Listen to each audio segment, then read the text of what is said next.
नागा बाबा। जी हाँ, जिन नागा बाबाओं को देखकर व उनके नग्न शरीर के दर्शन करके नागा बाबा के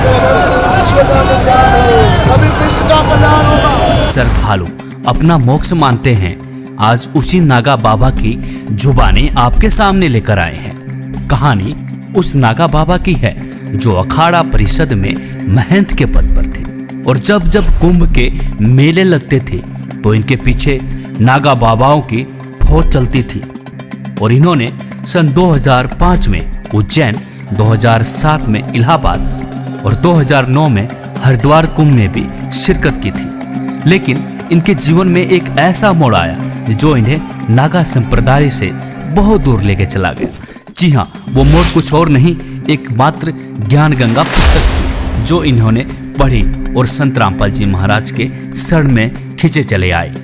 तो आइए देर न करते हुए आपको द ट्रू स्टोरी चैनल पर सुनवाते हैं इनकी सच्ची कहानी। सबसे ये निवेदन है, प्रार्थना है सबसे कि अगर मुक्ति चाहते हो तो अपने जो अहम को छोड़ करके परमात्मा संत सतगुरु रामपाल जी महाराज की शरण में आप आ जाएं तो आपकी मुक्ति हो जाएगी। क्यों कि वैसे नहीं मानते आप मेरे को देख करके आ जाइए, क्योंकि मैं भी एक अखाड़े का गुरु पद पर बैठा था। मैं भी 40-50 नागाओं का महंत था, कई शिष्य भी मैंने बना रखे थे और आज मैंने अपने शिष्यों को भी इस संत सतगुरु रामपाल जी महाराज के शरण में जोड़ दिए हैं। कुछ लोग तो आ गए हैं और कुछ लोग कहते हैं कि हम पे गांजा नहीं छूटता है ना। कुछ लोगों को और समझा रहा हूँ और जितने भी अगर हमारे जो हमको जानने वाले हैं, अगर मेरा इंटरव्यू सुन रहा हो तो आप सबसे मेरा निवेदन है कि आप संत गुरु सतगुरु रामपाल जी महाराज के शरण में आकर और अपना कल्याण करवाएं और भक्ति करें। 5 साल तक जब मैं साधना करता रहा तो एक सिद्धि सी प्राप्त हो गई मेरे अंदर। इतना मैं देख लेता था कि जब कोई मेरी गुफा की तरफ आता था तो मैं उसको देख लाता था 1 किलोमीटर 2 किलोमीटर दूर से कि कोई मेरी तरफ आ रहा है। और कुछ ला रहा होता था तब भी देख लेता कि आज फलाना आदमी आ रहा, मेरे लिए ये चीज़ लेके आ रहा है। तो मैंने सोचा कि अब तो बहुत अच्छा हो गया। बोले तपस्या वो गुरुदेव ने मेरे को सही बताई थी, जो कि इतनी बड़ी उपलब्धि मेरे को हो गई। मैं इसी को ही बहुत बड़ा चमत्कार मान रहा था गुरुदेव का। फिर तपस्या करते करते एक दिन क्या मेरे को एक वाइट कलर का प्रकाश नजर आया और उसमें से आवाज़ आ रही थी। मेरे को जी नहीं दिखा, उसकी बॉडी दिखी नहीं कि कौन है। मेरे को केवल आवाज़ आ रही थी कि बेटा अभी तो कुछ नहीं है, अभी तो ये तेरे को सिद्धि साधी लग गई, इससे कुछ नहीं होने वाला है। बोले अगर मोक्ष की गति चाहते हो तो इसके लिए कोई सच्चे गुरु की तलाश आपको करना पड़ेगी और नहीं तो ऐसे ही भटका खाते रहोगे आप लोग। क्योंकि मैंने पहले साधना कर रखी थी, मैंने 5-6 साल पहले साधना, इतनी कठिन साधना की थी कि मैं किसी को मिलता भी नहीं था। लोग बाग मेरे को देखने के लिए तरस गए थे कि जी महात्मा इसमें गुफा में मर गया कि जिंदा है। पर एक बार नागा अखाड़ों की टीम हमारे पास आई तो उन्होंने हमसे कहा कि भाई ऐसी अच्छी मूर्ति आपके मस्तक पे इतनी चमक है और इतने बड़े बड़े जटाएं, आपसे तो हमारा अखाड़े में 4 चांद लग जाएंगे और आप हमारे अखाड़े में चलो। तो मैंने कहा भाई आपके अखाड़े में तो मैं चला जाऊंगा, पर मैं इतनी तपस्या कर रखी है, मैं आपको एक एक करके बता दूंगा कि आपके अंदर क्या है। पर मेरे को आज भी आप दिख रहे हैं कि आपके अंदर भक्ति नाम की कोई चीज़ नहीं है, केवल आप लोग तो एक पोस्ट के ऊपर घूमते हैं। बोले हाँ वो तो बात सही है। तो मैंने कहा कि अखाड़े में वहाँ पर भक्ति हो सकती है? बोले आप चल के देख लो। तो मैंने कहा ऐसे नहीं जाता मैं, मेरे को जाते ही अगर कोई आप पदवी प्रदान करें तो मैं अखाड़े में जा सकता हूँ। तो उनने उसी जगह पे वहाँ महंत थे अखाड़े के, वो जो बजरंग दास, उनने उसी टाइम मेरे को 40 नागाओं का महंत बना दिया कि आप 40 नागाओं के ऊपर के सीनियर रहोगे और जे जूनियर रूम में आपके यहाँ काम करेंगे। तो उस बटालियन को लेकर के मैं चलता था, जहाँ भी यज्ञ में जाना है, जहाँ 40 नागा मेरे पीछे चलते थे मैं आगे चलता था। और कुंभ में 2005 में उज्जैन गया था मैं, 2007 में इलाहाबाद में गया था, 2009 में हरिद्वार गया था। हर कुंभ में हमारी वो लगती थी, वो हमें जाता था। कई वो चेला भी हमने बना रखे थे, महात्मा लोग, साधु बहुत से चेला बन गए थे। वो इसीलिए बनते थे कि ऐसे सीनियर महात्माओं के चेला बनने से छोटे पूरे बाबा उनसे कुछ कहते नहीं है। पर वहाँ तो हमारे इकट्ठे लोग बैठ जाते थे, सब लोग स्मोक पीते थे। तो मैं उनसे कहता था कि भाई ये क्या है? बोले कि जो स्मोक है इसे पियोगे तो देख लेना तुम डबल रोल हो जाएगा तुम्हारा। तो मैंने उनसे कहा कि जब आप इतना 1000 रुपये की स्मोक थोड़ी देर में पी लेते हैं और ख़त्म कर देते हैं, ये पैसा जो आ रहा है इसका आपके ऊपर पाप नहीं लगेगा? मैंने पहले रामायण गीता पढ़ रखी थी, इतना तो जानता था। तो मैंने कहा जी आप इतना नशा करते हो? बोले आप मस्त रहो, आप तो साधु बन गए। हमारे महंत ने ये कहा था कि आप साधु बन गए तो आपकी मुक्ति हो गई। है ना। और अब को आपको कोई आवश्यकता नहीं है नशा करना है। बताओ, आप इतना सीनियर आपको बना दिए, अब आपकी क्या चिंता है, आपको तखत दे दिया बैठने के लिए। तो मैंने कहा ठीक है भाई, पर मन में वो लगी रहती थी कि भक्ति तो करना पड़ेगी। फिर उन्होंने नशा चालू कर दिया और 40,000 की चिलम इतनी बड़ी, उसमें 10 तोला गांजा बनता था और 5 सिगरेट की डिब्बी उसमें मिला करके गांजा भर देते थे। 20 आदमी बैठ जाते थे महात्मा, फिर उसको पीते थे ऐसे ऐसे करके। वो अलग टाप है अखाड़े का, जो अलग नियम होता है। तो उसमें तो इतना का पूरा नशा का काम है, एक दूसरे में मारदार। अगर किसी ने गलती कर दी तो 20 लठ मारते थे, उसको लेटा करके उसके पीठ में मारते थे 20 लठ। वो हमारा मैं तो ऑर्डर देता था कि नरसिंह दास इसमें 20 लठ मारो लेटा कर। तो मेरे को थोड़ा दर्द होता था, तो जितनी जोरदारी का वो मैं तो बताता था, उससे मैं धीरे धीरे मारता था। उसमें कैसे ज़्यादा चोटें ना आए, हाथ घोड़े इसके टूट न जावे। तो इतने काम वहाँ पे जी लोग करवाते थे। फिर उनसे पैसा वसूले जाते थे कि तेरे को नागा बनना है तो 5,000 रुपये दे और भंडारा करवा। तो कम से कम नहीं तो 20,000 रुपये का टारगेट होता था एक नागा पंथ में। इसमें से 2-4 हज़ार रुपये अपनी जेब में डाल लेता था और बाद बकाई अखाड़े में जमा कर देता था। इससे अपना जो सारा खर्चा चलता रहता था वहाँ पे। और कोई कोई ऐसे बीच में आ गया कि भाई मेरे को नागा बनना, तो मैंने ऊपर भी नहीं भेजा, उसको नागा बना दिया तो पूरे 25,000 में ही अपने जेब में रख लेता था, उसका फर्जी पासपोर्ट में बना देता था। तो ऐसे चलता रहा। फिर वो मन में ये लगी रही कि भाई भक्ति जरूर ले, क्योंकि मैंने पहले साधना कर रखी थी। मैंने 5-6 साल पहले साधना, इतनी कठिन साधना की थी कि मैं किसी को मिलता भी नहीं था। लोग बाग मेरे को देखने के लिए तरस गए थे कि जी महात्मा इसमें गुफा में मर गया कि जिंदा है। तो जब ऊपर से अब आदेश हुआ कि इससे कुछ नहीं होता, कोई सच्चे गुरु की तलाश करो, जब फिर मैं गुरु की तलाश में निकला गो। फिर मैंने सोचा कि ये कैसे बात बनेगी। फिर मैं बाहर निकल आया, घूमता रहा, वो सच्चे गुरु की तलाश में बहुत जगह गया मैं, पर कोई, अब जो भी मेरे सामने वो महात्मा मिलता तो मैं वो महात्मा 18 और मैं 25, इतना फर्क मेरे को उसमें दिखता था। तो मैंने कहा कि अब इनको गुरु में क्या बनाऊं कि ये तो मेरे से वैसे ही बहुत कमज़ोर हैं। ये बने जरूर हैं, मठाधीश थे, बड़े बड़े जटा जूट रखा रखे थे, उन्हें बड़े बड़े आश्रम पे पैसा वाले भी थे, पर भक्ति उक्ति कुछ नहीं थी उनके पास। जब मैं उनको अपनी आंख से देखता था तो उसमें कुछ नहीं था, केवल पैसा था उनके अंदर। कईयों पास गया तो एक बार मेरे को कबीरपंथी कुछ भाई मिले। उनने कहा महात्मा जी कहाँ जा रहे हो? मैंने कहा भाई ऐसे सच्चे गुरु की तलाश के लिए मैं जा रहा हूँ कि जिसके पास शब्द होए, वो शब्द लेने जा रहा हूँ मैं, जिससे भक्ति साधना करके अपनी मोक्ष की गति पा सकूँ। तो वो बोले कि हमारे गुरुदेव शब्द बताते हैं, आप हमारे गुरु जी के पास चलिए। तो मैंने कहा चलो भाई, मैं पहले उनसे बात करूँगा। बोले हाँ आप बात कर लेना। तो वे मेरे को मथुरा ले गए सर। मथुरा में जाकर पहुँचे, वहाँ के जो प्रचारक थे, क्या नाम है वो, तुलसीदास जी महाराज, जय गुरुदेव। तो उनके पास मैं गया तो उनसे भी बातचीत हुई ऐसी। तो उन्होंने कहा बेटा भक्ति करो, मैं सवेरे आपको नाम दूंगा। तो जब उन्होंने मेरे को नाम दिया सवेरे, और नाम देते के बाद में उन्होंने मेरे से कहा था कि बेटा चिलम मत पीना और हुक्का पी लिया करो, क्योंकि हुक्के में तो वो तम्बाकू छनके जाती है तो वो तेरे को नुकसान नहीं करेगी और हुक्के में कोई दिक्कत नहीं है। तो मैं 500 रुपये का जिल लम्बा हुक्का लेके आ गया मैं, और 3 किलो तम्बाकू आके मैंने अपनी गुफा पर रख लिया और फिर दे दनादन हुक्का चलता रहा। तो छाती पे ऐसा हो गया कि जलन सी चालू हो गई कि हुक्का का सीधा धुआं जाता है।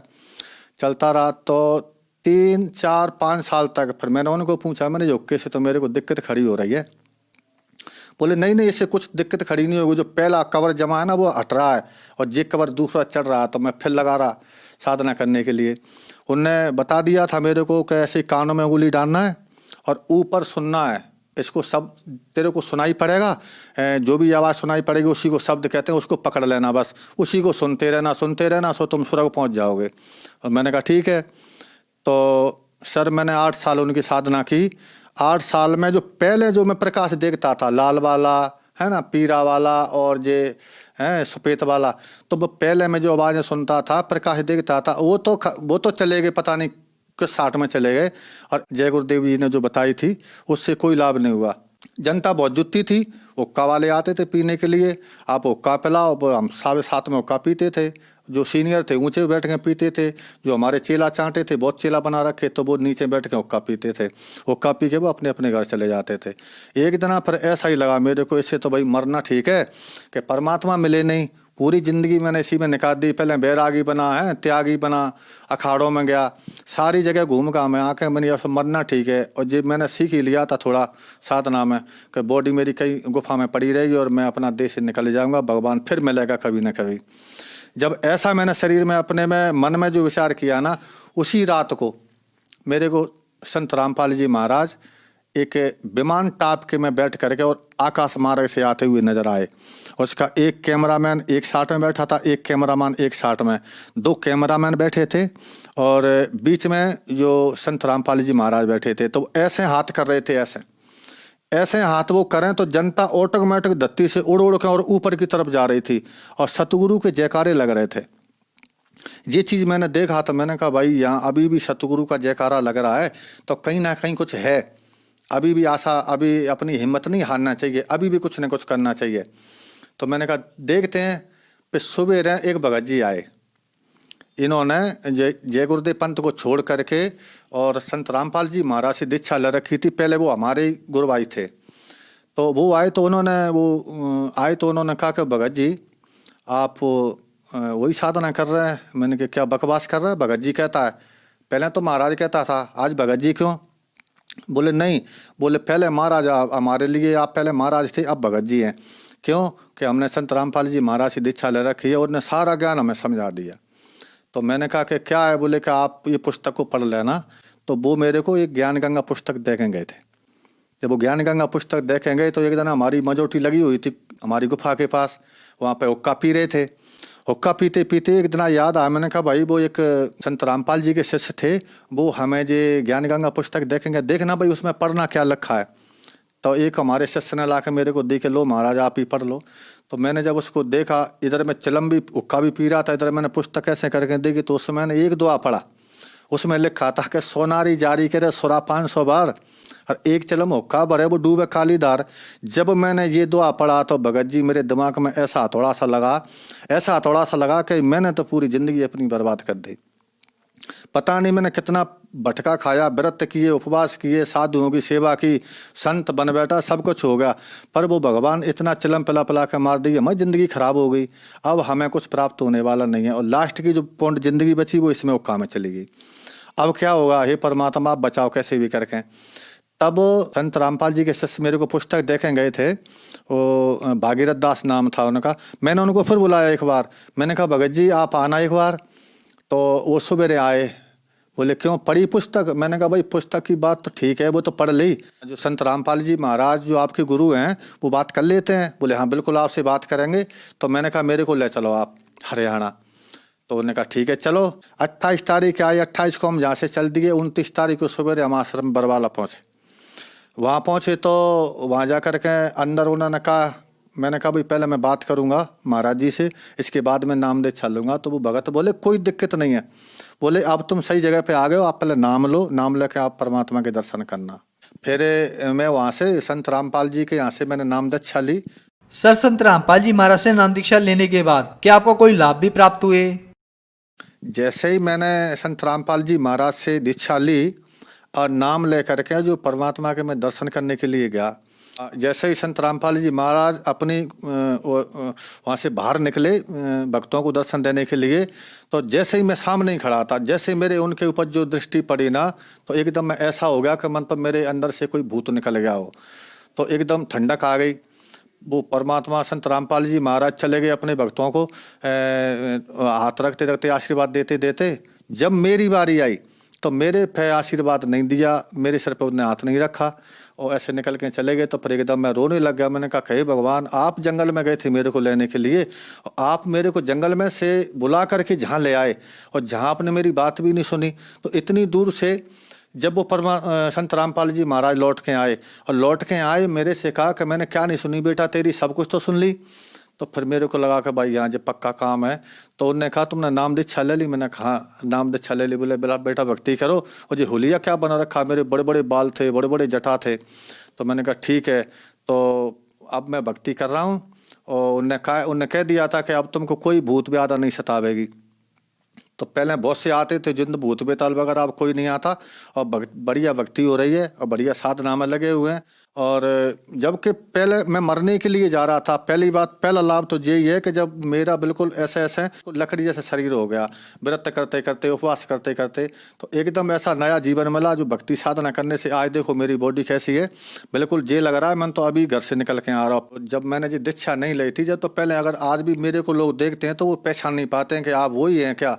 तो ऐसा हो गया था मैं बिल्कुल, मेरी अंदर की लीवर खराब हो गया था, क्योंकि 5 साल मैंने खाना नहीं खाया तो वो सुकड़ के इतना नेक हो गया था। तो उसमें आधी रोटी, एक रोटी जाती थी केवल बस। तो अगर ज़्यादा खाता था तो बीमार हो जाता था, और कम रोटी खपती थी, इससे बिल्कुल शरीर कमज़ोर होता जा रहा था। तो पहली बात तो यह है कि जब परमात्मा संत रामपाल जी महाराज से मैंने दीक्षा ली, तो जो मैंने मंत्रों के जाप किए, जो क्रिया उन्हें बताई थी, जो मैंने करना चालू की, तो आज मेरा वो लीवर भी सही है और मेरी पूरी बॉडी बिल्कुल ऐसे लगती है कि जी पता नहीं कौन है। और अगर आज वो देखें तो मेरे कोई पहचान नहीं पाएगा कि जी वही हैं कि दूसरे हैं। तो संत रामपाल जी महाराज ने मेरे को नया जीवन दान दिया है, और इतने बहुत से लाभ किए हैं मेरे साथ। तो इतने लाभ किए हैं कि एक बार रात को वो जिंद फिर आ गया था वहाँ पर। ये संत रामपाल की साधना छोड़ने के लिए वो मना कर रहा था, बोले पहले ही बढ़िया था, कोई दिक्कत नहीं, बढ़िया चलम चलती थी, वो का चलते थे। अब तो यहाँ पे कुछ होता भी नहीं है, हैं। तो बोले पहले हम भी आते थे तुम्हारे लिए, पैसा की कोई कमी नहीं पड़ती थी, हम पैसा भी आपको व्यवस्था कर देते थे। तो मैंने उनको कहा भाई अब तो मैं बिल्कुल ठीक हूँ, मेरे को कोई परेशानी नहीं है।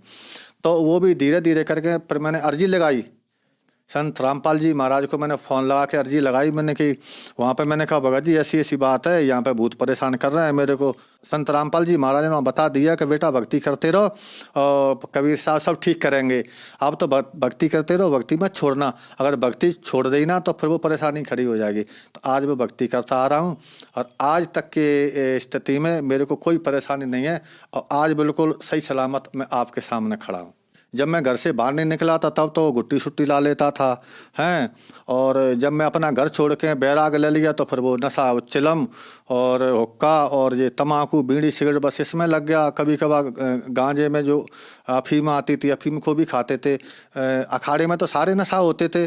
कछु बाबा तो ऐसे थे, बड़े बड़े सीनियर हमारे वहाँ पे, कि वो स्मोक का भी इस्तेमाल करते थे। और जब से जो मैंने ज्ञान गंगा पुस्तक पढ़ी और उसमें जो मैंने देखा, और फिर मैंने गुरु दीक्षा ली संत रामपाल जी महाराज से, तब से नशा, बीड़ी, सिगरेट, गांजा, अरे पीने की तो चली बात है। का मेरे पास कोई बीड़ी पीने वाला भी आदमी नहीं बैठता, ना मैं किसी को बैठाता मैं इन लोगों के पास, और ना हमारी गुफा पे कोई अब ऐसा आदमी आता कि जो बीड़ी पीता होगा। जब तक संत रामपाल जी महाराज के शरण में नहीं जाते, जब तक नशा से मुक्ति नहीं मिल सकती। क्योंकि मेरे को पता नहीं है, बहुत से मैंने प्रयास कर लिए थे, कईयों जड़ी बूटी खिलाई मैंने, कईयों बाबाओं के पास गया, उन्होंने कहा इससे तुम्हारा गांजा छूट जाएगा, नशा छूट जाएगा। तो बहुत सी मैंने कोशिश की, पर मेरा नशा नहीं छूटा और बराबर चलता रहा। कोई लोग मेरे से कहते थे कि महाराज आप गांजा कम पियो, चिलम कम पियो, तो मैं लठ लेकर उसको मारने दौड़ता था। कभी तू कौन होता है, जो मेरी मर्जी है मैं पीऊँगा।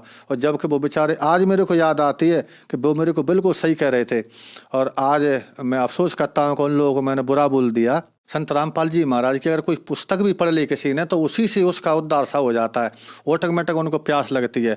इनके शब्द में और इनके मंत्रों में इतनी शक्ति है, इतनी शक्ति है कि ये चीज़ बगल में आती ही नहीं है। जो नशा हो, कुछ भी हो, सब बुराइयों से वो दूर हो जाता है बिल्कुल। ऐसी शक्ति है उनके शब्द में, शक्ति है। और जो नाम उन्होंने दिए हुए हैं वो बिल्कुल शास्त्रों में जो है, उन्होंने एक एक बात बताई है, हर शास्त्र की बात मेरे को बताई। जब मैं समझ गया, क्योंकि मैं पहले पुराण शास्त्र पढ़ चुका था, पर मेरे को समझ में नहीं आ रही थी, उसकी वो कुंजी नहीं मिल रही थी, उसकी कुलजी जो ताला लगा हुआ था। ऊपर से मकान को तो देख लेता कि जो मकान बना है, फिर ताला खोल के अंदर नहीं जा पा रहा था, इसका मतलब क्या होता है। पर संत रामपाल जी महाराज ने सारा मतलब मेरे को समझा दिया। और पहले तो मैं इतना बड़ा जो गुरु पद पर बैठा हुआ था, तो कुछ लोग मेरे पास आया करते थे कि महाराज जब मोड़ा गांजा ज़्यादा पीता है, चिलम ज़्यादा पीता है, तो मैं चुप हो जाता था कि मैं क्या करूं, मैं तो खुद पीता हूं भाई। जब मेरी भी नहीं छूट पा रही है तो मैं तेरे लड़के की मैं क्या छुड़ाऊंगा। तो मैं चुप हो जाता था, उनसे कुछ नहीं कहता था, कह देता कि और किसी महात्मा को देख ले भाई, मेरे बस की बात नहीं है। और बहुत से लोग ऐसे आते थे, बस हमको तो वही लोग अच्छे लगते थे जो कुछ चिलम पीने वाले आते थे। कई लोगों ने ऐसे प्रश्न किया, मैंने कहा ना, फिर छुड़ाया, कुछ नहीं हुआ उससे। वो तो संत रामपाल जी महाराज जब शरण में गए तो आज बिल्कुल मैं स्वस्थ हूँ, मेरे को कोई बीमारी नहीं, कोई रोग नहीं है, आज मैं बिल्कुल स्वस्थ हूँ और अच्छा हूँ। सर, जो जन समुदाय आज आपको देख रहा है, आप उन्हें क्या संदेश देना चाहते हैं? उनके लिए तो मैं तो उनसे सबसे यही कहना चाहूँगा कि भाई आपको विश्वास नहीं होता है तो मेरे को आप देख लीजिए, मैं भी आप ही के साथ था, आपके अखाड़े में था, आपके अखाड़े में मैंने काम किया और भक्ति तो विधि कोई थी नहीं। तो आज आप मेरे को वो शक्ल देख लीजिए, ये देख लीजिए कि पहले कैसा था और अब कैसा हूँ। इसीलिए मैं तो सबको यही कहूँगा कि अगर कल्याण चाहते हो, अगर कल्याण कराना, अगर मुक्ति धाम आपको चाहिए, मुक्ति धाम में जाना है, तो आप संत रामपाल जी महाराज के शरण में आएँ और इनसे नाम दीक्षा लेकर के अपना कल्याण करवाएं। नहीं तो यहाँ पे कोई चारा नहीं है, कहीं पे भी चारा नहीं है। मैंने सारा कुछ देख लिया शुरू से भी। और जो हमारे जो भाई हैं जो पहले अखाड़े के, अगर वो सुन रहे हो इस इंटरव्यू को, अगर देख रहे हो, तो उनसे भी मेरी प्रार्थना है कि आप लोग भी ये अपनी विदुता को छोड़ करके और संत रामपाल जी महाराज के शरण में आकर के आप नाम दीक्षा लो और नाम दीक्षा लेकर के अपना कल्याण करवाओ। और नहीं तो बहुत बुरी दिशा हो जाएगी इस देह की। सबको ये प्रार्थना करूंगा कि इतना ये लोग अलग अलग जो विभागों में बट गए हैं, जो मेरे शिष्य भी थे पहले, ठीक है, जो गुरु भाई थे और महंत थे, मैं सबसे मेरा ये अनुरोध है कि आप आकर के और संत रामपाल जी महाराज की शरण में आएँ और अपने नाम दीक्षा लें और अपना भक्ति करें और अपना कल्याण करवाएं। मैं तो आपसे ये प्रार्थना कर रहा हूं कि आप 1 महीना ये भक्ति साधना करें, आपको अच्छा लगे तो आगे बढ़ जाना। अगर आपको नहीं अच्छा लगता, आपको फायदा नहीं हो इसमें, तो आप बेशक आप अपने वापस उसी अखाड़े के लिए लौट जाएं। क्यों कि मेरे को पता है कि 1 महीना का समय तो मैं आपको ज़्यादा कह रहा हूं। अगर आप ये 10 दिन भी इस साधना को करके देख लो, आपका नशा, आपकी जो गांजा, भांग, सिगरेट आदि वगैरह, इनका तो पता नहीं चलेगा। जैसे कि सूरज निकलता है तो रात का पता नहीं चलता कि वो किस दिशा को चली गई, इसकी जानकारी भी नहीं हो पाती कि रात है गई कहाँ। इसी प्रकार संत सतगुरु रामपाल जी महाराज से नाम दीक्षा लेकर के, और जब आदमी भक्ति करता है भगत अपनी, तो पता नहीं चलता उसको मेरे विकार कहाँ चले गए। उसे याद ही नहीं रहता कि मैं गांजा पीता था, कि सिगरेट पीता, तो पता ही नहीं पड़ता उसको। ऑटोमेटिक भगत जी अपने आप ही जो चला जाता है सब कुछ, कोई चीज़ बकाई नहीं बचती। सारा जो एमाल भरे होते हैं पूरे ऑटोमेटिक ही बाहर निकल जाते हैं। सबसे ही मेरा तो सबसे ये निवेदन है, प्रार्थना है सबसे, कि अगर मुक्ति चाहते हो तो अपने जो अहम को छोड़ करके और परमात्मा संत सतगुरु रामपाल जी महाराज के शरण में आप आ जाएं तो आपकी मुक्ति हो जाएगी। क्यों कि वैसे नहीं मानते आप मेरे को देख करके आ जाइए, क्योंकि मैं भी एक अखाड़े का गुरु पद पर बैठा था। मैं भी 40-50 नागांव का महंत था, कई शिष्य भी मैंने बना रखे थे। और आज मैंने अपने शिष्यों को भी इस संत सतगुरु रामपाल जी महाराज के शरण में जोड़ दिए हैं। कुछ लोग तो आ गए हैं और कुछ लोग कहते हैं कि हम पे गांजा नहीं छूटता है ना। कुछ लोगों को और समझा रहा हूँ। और जितने भी अगर हमारे जो हमको जानने वाले हैं, अगर मेरा इंटरव्यू सुन रहे हो, तो आप सबसे मेरा निवेदन है कि आप संत गुरु सतगुरु रामपाल जी महाराज के शरण में आकर और अपना कल्याण करवाएं और भक्ति करें।